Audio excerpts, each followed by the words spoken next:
కార్తీక పురాణం 9వ అధ్యాయం స్వర్గ నరకాల వివరణ. స్వర్గానికి అజామిళుని తీసుకుపోతున్న విష్ణుదూతలను యమభటులు వెంబడించారు. అజామిళుని ప్రాణం యమధర్మరాజు ఆజ్ఞ ప్రకారం తీసుకుపోవాల్సి ఉంది. కానీ తమ పనికి విష్ణుదూతలు అడ్డము వచ్చారు. వారిని ఎదిరించే శక్తి లేక వారి వెంట పడక తప్పలేదు. ఆ విధముగా తమ కూడా వస్తున్న యమదూతలను చూచిన విష్ణుదూతలు వారితో, ఓ యమదూతలారా, మీకేమని ఆజ్ఞ ఇచ్చాడు?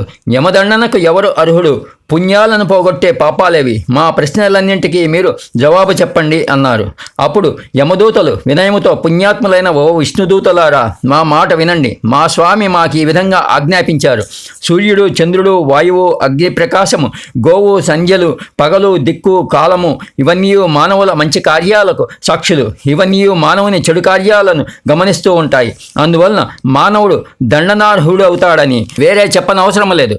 ఎవడు శృతి స్మృతులను దూషిస్తాడో, మంచి వాళ్ళను నిందిస్తాడో, ఎవడు వేద మార్గం నుండి భ్రష్టుడవుతాడో, చేయరాని పనులు ఎవడు చేస్తాడో అటువంటి వాడు యమదండనకు గురి అవుతాడు. గురువును కాలితో తన్నిన వారిని, విద్యుక్త ధర్మ పరిత్యాగం చేసిన వారిని, ప్రాణహింస చేసిన వారిని, ఎల్లప్పుడూ అబద్ధాలు చెప్పేవారిని మా ప్రభువైన యమధర్మరాజు కఠినంగా దండిస్తారు. దయా దాక్షిణ్యాలు, సహనము లేనివాడు, పరుల భార్యలను పొందేవాడు, లేని పనులు చేస్తున్నట్లు నటించేవారును, ఇచ్చి తీసుకునేవారు యమలోకంలో కఠినమైన బాధలు అనుభవించాల్సి ఉంటుంది. ఎవడు నాకంటే దాత, ఇంకొకరు లేరనే అహంభావానికి లోనవుతాడో, ధన లోభము వలన తప్పుడు సాక్ష్యాలిస్తాడో వారు తప్పక యమదండనార్హులు. ఇతరుల సంపదలు అనుభవించేవాళ్ళు, పరుల పిల్లలను చూసి అసూయపడేవాళ్ళు, కన్యాశుల్కము తీసుకొని జీవించేవాళ్ళు, మిత్రద్రోహులు, పెళ్లి చెడగొట్టేవాళ్ళు, వడ్డీ వ్యాపారంతో ధనము సంపాదించేవారు యమలోకంలోని నరకాన్ని వారు అనుభవింపక తప్పదు. పిసినారితనము వలన పితృ శ్రాద్ధం పెట్టని వారు, నిత్య కర్మలను విడిచిపెట్టని వారు, నూతులు, కాలువలు, చెరువులు మొదలైన జల సదుపాయాలను పాడు చేసేవారు మా నుండి తప్పించుకోలేరు. కూలీకి పంటలు చేసేవాడు, పితృ శ్రాద్ధాన్ని భుజించేవాడు, పరుల పాశాన్ని వదలనివాడు యమబాధకు గురికాక తప్పదు. బ్రహ్మహత్య చేసేవారు, గోవులను, అశ్వాలను చంపేవారు, ఇతరులకిచ్చే దానిని ఇవ్వకుండగా చెడగొట్టేవాడు, బ్రాహ్మణునికి దానం చేయనివాడు, శరణు అన్న వారిని చంపేవారు యమ మందిరానికి వెళ్ళి శిక్ష అనుభవించాల్సిందే. ఈ అజామిళుడు మానవ జన్మ అయినప్పటికీ వీడు చేయని పాపాలు లేవు. పుట్టింది మొదలు చనిపోయే వరకు అన్ని పాపాలే సంపాదించుకున్నాడు. ఇట్టి పాపాత్ముడు విష్ణులోకానికి వెళ్ళడానికి అరుణెలా అవుతాడు అని యమదూతలు అడిగారు. యమదూతల సందేహం విన్న విష్ణుదూతలు మందహాసంతో గంభీరముగా, మీరు ఈ చిన్న విషయాన్ని గమనించలేకపోయారు. చెడ్డ స్నేహాలు మాని సత్పురుషులను ఆశ్రయించిన వాడు, పరబ్రహ్మయందు మనస్సు నిలిపి సత్యవ్రతుడై నిత్యం జపతపాలు చేసుకునేవారు, స్నాన సంధ్య జపాల యందు ఆసక్తి కలిగి అగ్నిహోత్రమును కొలుస్తూ అన్ని భూతాల యందు దయగలవాడు యమలోకానికి పోవాల్సిన పని లేదు. అన్నదానం చేసేవారు, మంచినీళ్లు దానం, గోదానం చేసేవారు, భక్తితో పరోపకారం చేసేవారు యమదండనకు లోబడరు. దారుల యందు బీదవారి కొరకు శరణాలయాలు, సత్రములో కట్టించేవారు, అనాథ ప్రేత సంస్కారం చేసేవారు యముని సన్నిధిని చూడరు.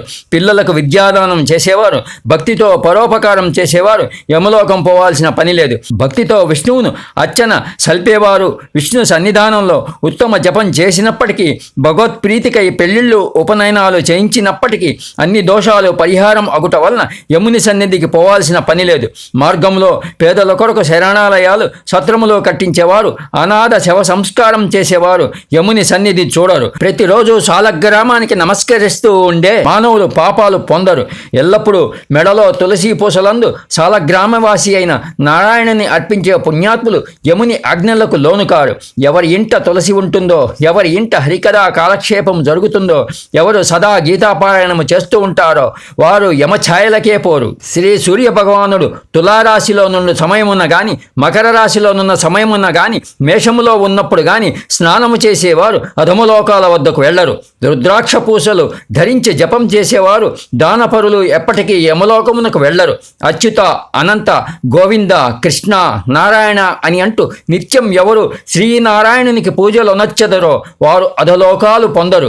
ఎవరైతే మణికర్ణిక నదీ తీరమున హరినామస్మరణ చేస్తూ చనిపోతారో వారెన్ని పాపాలు యొనచ్చినను యమ సన్నిధికి వెళ్ళరు. బంగారం దొంగతనం అనరించినవాడు, మద్యపానం సల్పువాడు, మిత్రుని చంపినవాడు, బ్రహ్మహత్య యవనరించినవాడు, గురుపత్నిని కోరినవాడు, గురువును స్త్రీలను రాజును హతమార్చినవాడు, వీరే కాక మిగిలిన ఏ రకం పాపం చేసిన వారైనా చివరి కాలంలో భగవంతుని స్మరిస్తే వారి పాపాలు పోతాయి. తెలిసి కానీ తెలియక కానీ భగవన్నామ స్మరణ చేయుట వలన పాపాలు హరిస్తాయని పెద్దలు అంటున్నారు.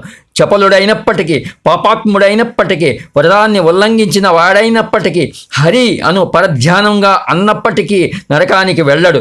ఎవడైతే సకల పాపాలు పోగొట్టే హరినామాలన్నింటినీ ఉచ్చరిస్తాడో వాడు నరక బాధల నుండి విముక్తుడవుతాడు. జన్మాంతరాలలో సంపాదించుకున్న పాపాలు కానీ, ప్రాయచిత్తము వలన పోని పాపాలు కానీ, ఏ విధమైన పాపాలు ఉన్నప్పటికీ సురులకైనా మానవులకైనా హరి యొక్క నామ సంకీర్తనం చేయుట వల్ల తొలగిపోతాయి. ఈ అజామీళుడు తన ప్రాణాలను వదులుతూ భగవంతుని నామమును ఉచ్చరించినాడు కాబట్టి ఈతడు చేసిన పెద్ద చిన్న పాపాలన్నీ భగవంతుని నామము ఉచ్చరించినాడు గాన హరించిపోయాయి.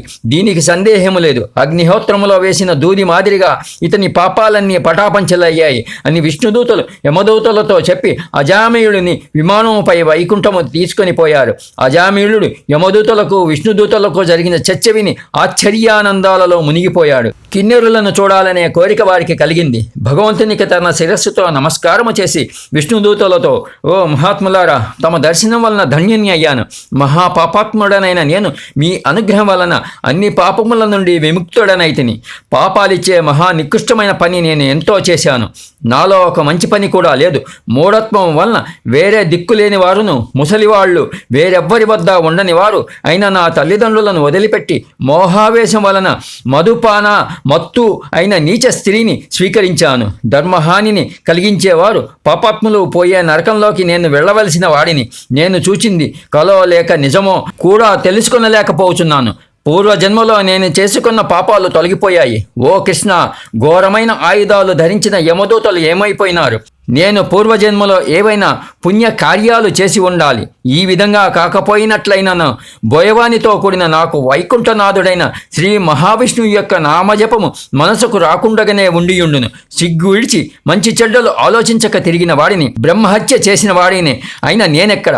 నారాయణ అనే మోక్షమైన భగవన్నామ సంకీర్తనం ఎక్కడ? నా పూర్వ పుణ్య విశేషమో ఈ నామోచ్చారణకు కారణమై ఉంటుంది అని భగవంతుని మీద భక్తిని నిలిపి పరమాత్మను ధ్యానిస్తూ విష్ణు పదం పొందాడు. నారాయణ నామం సృష్టి అంతటికీ రక్ష వంటిది. ఆ నామాన్ని మానవ ధ్యాన స్మరణాలు చేసే ఎవరైనాను పరమపదాన్ని పొందుటలో అతిశయోక్తి లేదు. 9వ అధ్యాయం సమాప్తం. శంభో హర హర హర శంకర. ఓం నమః శివాయ. ఓం విష్ణవే నమః.